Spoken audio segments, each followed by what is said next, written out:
Assalamualaikum warahmatullahi wabarakatuh. Kami dari kelompok 3 yang beranggotakan saya sendiri, Dika Arya Putra, Arista Zulfa, Erika Sunani, Kodaria Intan, dan Devida Desti akan mempresentasikan mengenai aliran Syiah. Pengertian Syiah. Secara etimologi, kata Syiah berasal dari bahasa Arab, yaitu Syiah Yasi'u Syi'an, yang berarti pendukung atau pembela. Dan juga dalam bahasa Persia, Syiah ialah salah satu aliran atau mazhab dalam Islam. Bentuk tunggal dari Syiah adalah Syi'i, yang berarti pengikut, pendukung, partai, atau kelompok. Syiah dapat juga bermakna pembela dan pengikut seseorang atau setiap kaum yang berkumpul di atas suatu perkara. Adapun menurut terminologi syariat, Syiah bermakna mereka yang menyatakan bahwa Ali bin Abi Thalib sangat utama di antara para sahabat dan lebih berhak untuk memegang tampuk kepemimpinan kaum muslimin. Demikian pula anak cucu sepeninggalan beliau atau sebagian kaum muslim yang dalam bidang spiritual dan keagamaan selalu merujuk pada keturunan Nabi Muhammad SAW atau yang disebut sebagai Ahlul Al-Bait. Poin terpenting dalam doktrin Syiah adalah pernyataan bahwa segala petunjuk agama bersumber dari Ahlul Al-Bait. Sejarah lahirnya aliran Syiah. Dalam perjalanan sejarah umat Islam, kelompok Syiah dinyatakan sebagai mazhab politik pertama dalam sejarah peradaban Islam. Para sejarawan memiliki perbedaan pendapat dalam menentukan awal munculnya Syiah. Secara historis, peristiwa Sakifah adalah peristiwa yang tak terpisahkan dengan kemunculan Syiah. Sebagaimana disebutkan sebelumnya, bahwa dengan terangkatnya Abu Bakar Asy-Syiddiq, ada sebagian kelompok yang merasakan bahwa hak kekuasaan Ali bin Abi Thalib telah terampas. Hal tersebut menjadi cikal bakal tumbuhnya aliran Syiah. Berdasarkan hal tersebut, maka dapat dikatakan bahwa aliran Syiah, yaitu golongan atau faksi yang menginginkan Ali bin Abi Thalib dan keturunannya menjadi khalifah. Maka, peristiwa di Sakifah Bani Sa'idah pada 632 Masehi adalah awal dari kelahiran Syiah. Versi lain mengatakan bahwa golongan Syiah muncul pada saat pemerintahan Utsman bin Affan dan berkembang pada masa pemerintahan Ali bin Abi Thalib. Pendapat berikutnya yang paling banyak dianut adalah yang menyatakan Syiah muncul ketika terjadi perang Siffin yang diakhiri dengan tahkim. Peristiwa tahkim tidak menyebabkan perdamaian antara pihak Ali bin Abi Thalib dan Muawiyah, namun justru membaginya dalam 3 kelompok, yaitu kelompok Syiah, Khawarij, dan Murji'ah. Kelompok Syiah yaitu golongan yang memihak kepada Ali dan kerabatnya dan berpendapat bahwa Ali dan keturunannya lah yang berhak menjadi khalifah. Yang kedua kelompok Khawarij, yaitu golongan yang menentang Ali dan Muawiyah. Mereka berpendapat bahwa tahkim itu menyalahi prinsip agama. Yang ketiga yaitu kelompok Murji'ah, yaitu golongan yang menggabungkan diri kepada salah satu pihak dan menyerahkan hukum pertengkaran itu kepada Allah semata. Pendapat lain bahwa peristiwa pengangkatan Hasan sebagai khalifah menjadi awal doktrin politik Syiah. Setelah Husain wafat di padang Karbala, kelompok Syiah terpecah menjadi 2 sekte. Penyebabnya ialah karena Husain tidak meninggalkan putranya yang telah dewasa. Maka timbul pertanyaan, apakah putra yang belum dewasa berhak atau sah untuk menduduki jabatan imam? Golongan tersebut yaitu golongan Imamiyah dan golongan Kaisaniyah.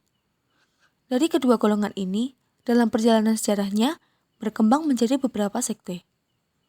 Dan Syiah terpecah menjadi Syiah Imamiyah atau Isna Asyariyah, Al-Ghuliyah atau Syiah Gulat, dan Al-Zaidiniyah. Dari beberapa pendapat tersebut, dapat disimpulkan bahwa aliran Syiah pada awalnya adalah orang-orang yang mencintai Nabi dan keturunan Nabi. Dengan kata lain, cikal bakal Syiah adalah orang-orang yang mencintai Al-Bait sejak Rasulullah SAW hidup. Kemudian, golongan Syiah ini mengalami perluasan makna pada pemilihan khalifah di Sakifah Bani Sa'idah. Mereka mengusulkan nama Ali bin Abi Thalib sebagai pengganti Rasulullah SAW.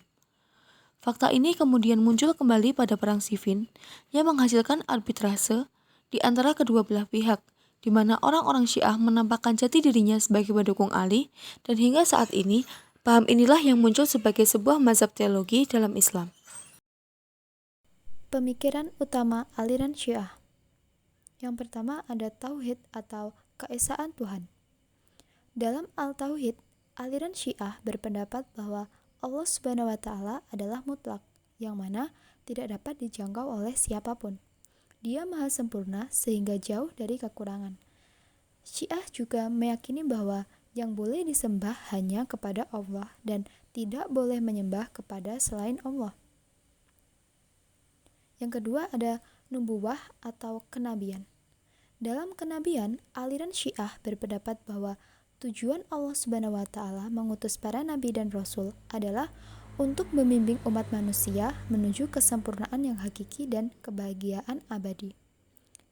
Aliran Syiah meyakini bahwa nabi pertama adalah Adam alaihi salam dan nabi terakhir adalah Muhammad sallallahu alaihi wasallam, di mana Al-Quran yang merupakan mukjizat Nabi Muhammad sallallahu alaihi wasallam adalah mukjizat terbesar sepanjang masa.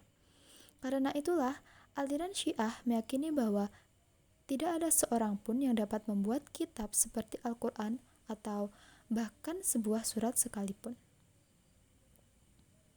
Yang ketiga adalah al-imamah atau kepemimpinan. Dalam imamah, Syiah meyakini bahwa kebijakan Tuhan menuntut perlunya kehadiran seorang imam setelah meninggalnya seorang rasul, yaitu untuk membimbing umat manusia dan memelihara kemurnian ajaran para nabi dan agama Allah dari penyimpangan atau perubahan. Aliran Syiah meyakini bahwa Allah telah menetapkan garis imamah setelah Nabi Muhammad SAW. Adapun pengangkatannya, Syiah meyakini bahwa seorang imam diangkat melalui nas atau pengangkatan yang jelas oleh Rasulullah SAW atau oleh imam sebelumnya.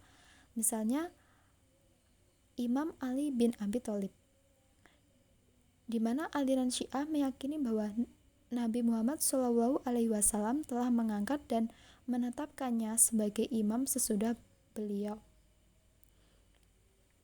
Yang keempat adalah Al-Adl atau keadilan. Dalam Al-Adl, aliran Syiah meyakini bahwa Allah Subhanahu wa Ta'ala adalah Maha Adil. Dia tidak pernah dan tidak akan pernah berbuat zalim atau berbuat sesuatu yang dianggap jelek oleh akal sehat kepada hamba-hambanya. Syiah meyakini bahwa manusia tidak terpaksa dalam perbuatannya. Ia melakukannya atas pilihannya sendiri, karena Allah telah memberikannya kebebasan kepadanya dalam perbuatannya. Yang terakhir atau yang kelima adalah Al-Ma'ad atau hari akhir. Dalam Al-Ma'ad, Syiah meyakini bahwa suatu hari nanti seluruh umat manusia akan dibangkitkan dari alam kubur, dan setelah itu terdapat hisaban atas perbuatannya di dunia. Yang berbuat baik akan mendapatkan imbalan berupa surga, sementara yang berbuat buruk akan dimasukkan ke neraka. Baiklah, pembahasan selanjutnya yaitu mengenai sekte aliran Syiah. Aliran Syiah ini terpecah menjadi beberapa kelompok atau beberapa sekte. Di antaranya yaitu Syiah Imamiyah, Syiah Gulat, dan Syiah Zaidiyah. Yang pertama yaitu Syiah Imamiyah.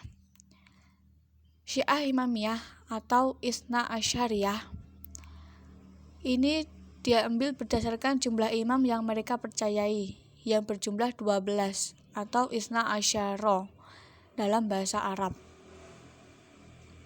Imam yang pertama yaitu Hasan bin Ali bin Abi Thalib, sampai yang terakhir yang ke-12 itu Muhammad bin Hasan al-Muntasar. Penganut aliran Syiah ini atau aliran Syiah Imamiyah ini, mereka percaya bahwa umat manusia itu harus memiliki imam, serta percaya akan kemunculan Imam Mahdi dari persembunyiannya. Pada golongan Syiah ini juga timbul perpecahan di perkembangan era. Perpecahan ini terjadi setelah wafatnya imam yang keempat, yaitu Ja'far Muhammad Shodiq. Sekte pada aliran Syiah atau Syiah ini terpecah menjadi dua, yakni Syiah Ismailiyah dan Syiah Isna Asyariyah. Syiah Ismailiyah itu berpendapat bahwa imam ketujuh adalah Ismail. Namun, Syiah Isna Asyariyah berpendapat bahwa Ja'far Muhammad Shodiq tidak pernah menyerahkan jabatannya kepada putranya Ismail, tetapi jabatannya diserahkan kepada Musa bin Ja'far al-Qadim. Yang kedua yaitu Syiah Ghulat. Syiah Ghulat ini awal mulanya pada saat situasi tidak kondusif dalam pemerintahan Utsman bin Affan. Pada masa Utsman bin Affan, pada kekacauan di masa pemerintahan Utsman bin Affan, muncullah nama atau tokoh yang bernama Abdullah bin Saba.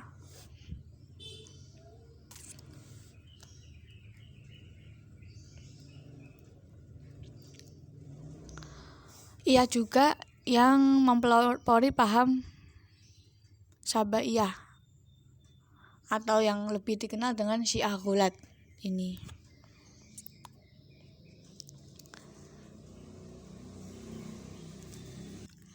Namun, pemikiran sekte ini itu bertentangan dengan akidah yang sebenarnya. Hal ini dapat dilihat dari perkataan Abdullah bin Saba terhadap Ali bin Abi Thalib. Ia berkata, "Anta, yaitu anta Allah." Yang makna dari kalimat ini itu engkaulah, yang dimaksud engkau ini Ali, sesungguhnya bersifat Tuhan. Yang ketiga yaitu Syiah Zaidiyah. Syiah ini merupakan penisbahan kepada pendirinya yaitu Zaid bin Ali Zainal Abidin bin Ali bin Abi Thalib.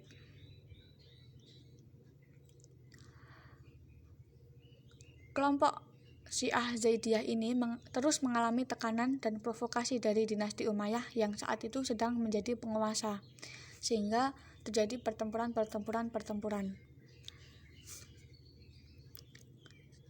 Sampai kepemimpinan itu berada di tangan Ibrahim yang juga tewas di sebuah pemberontakan. Kosongnya kepemimpinan ini menimbulkan kekacauan. Sampai akhirnya muncullah seorang yang bernama Nasir al-Utrusi, yang mana dia itu keturunan saudara Zaid yang berasal dari Khorasan. Ia sebelumnya bersembunyi di Mazandaran di Tabaristan dan berhasil membuat penduduk di sana masuk Islam dan menganut paham Zaidiyah.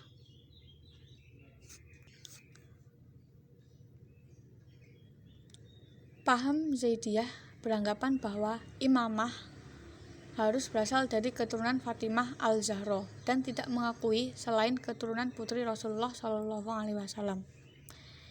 Ia juga berpendapat bahwa seseorang yang ingin menduduki jabatan imam itu harus berjuang, sehingga mereka mengecam keras imam yang fasif tanpa ada perjuangan. Syarat imam menurut Zaidiyah yaitu harus berilmu, bertakwa, ringan tangan, berani, dan berkampanye serta berjuang untuk mendapatkan keimanan. Paham ini juga berpikiran rasional dan moderat yang berkonsep mengakui adanya khalifah.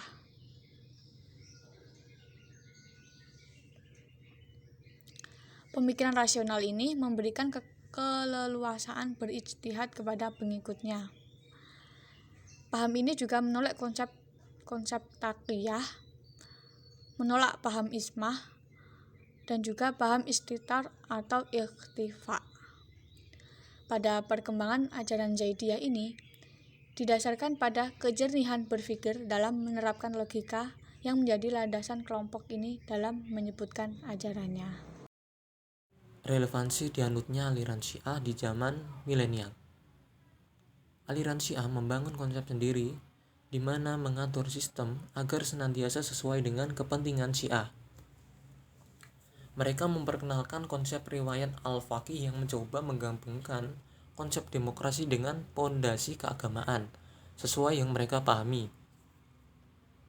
Implementasinya di Iran dikenal dengan dibentuknya negara Republik Islam Iran pasca revolusi tahun 79.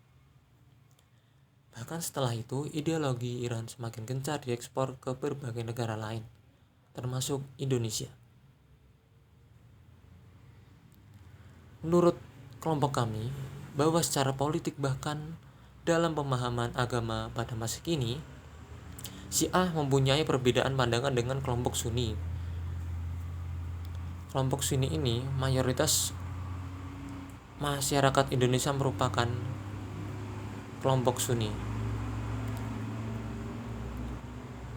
Hanya saja secara intensif, mereka mengembangkan pengaruhnya ke berbagai negara Islam lainnya melalui berbagai cara, sehingga mendapatkan kesan positif di tengah umat Islam, termasuk di Indonesia. Akibatnya, pelan-pelan Syiah sebagai pemikiran dan gerakan mulai diterima di banyak kalangan masyarakat. Di samping itu, aliran ini mempengaruhi beberapa hal yang ada di Indonesia melalui penyebarannya. Pengaruh pemikiran dan gerakan politik Syiah Iran terlihat dari beberapa hal seperti peningkatan jumlah pengikut, pengembangan kegiatan pendidikan dan publikasi, keterlibatan dalam politik praktis, dan pengembangan kerjasama yang tidak berimbang dan cenderung merugikan kepentingan nasional Indonesia. Selanjutnya kesimpulan, Syiah yaitu salah satu aliran atau mazhab dalam Islam. Syiah merupakan suatu golongan yang membela dan mendukung kebijakan Ali bin Abi Thalib. Mereka beranggapan bahwa Ali bin Abi Thalib merupakan tokoh utama di antara para sahabat dan lebih berhak memegang kepemimpinan kaum muslimin. Begitu juga dengan keturunannya. Doktrin mereka adalah segala petunjuk bersumber dari Ahlul Al-Bait. Terdapat perbedaan pendapat dalam menentukan awal munculnya Syiah. Sebagian menganggap bahwa Syiah telah ada semenjak masa Nabi Muhammad SAW. Ada pula yang mengatakan bahwa munculnya Syiah di masa Khalifah Utsman.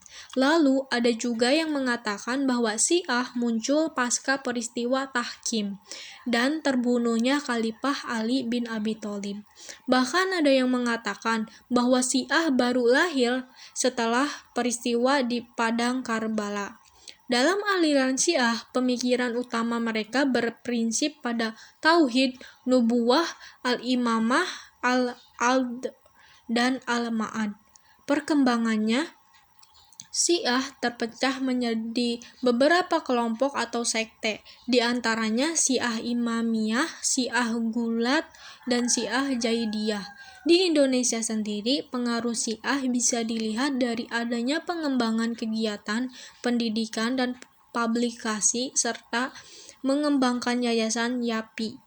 Selain itu, pengembangan Syiah juga bisa dilihat dari peningkatan jumlah pengikut dan keterlibatan politik praktis. Sekian presentasi dari kelompok kami. Kurang lebihnya mohon maaf. Apabila ada pertanyaan, silahkan kita lanjutkan di grup WhatsApp. Wassalamualaikum warahmatullahi wabarakatuh.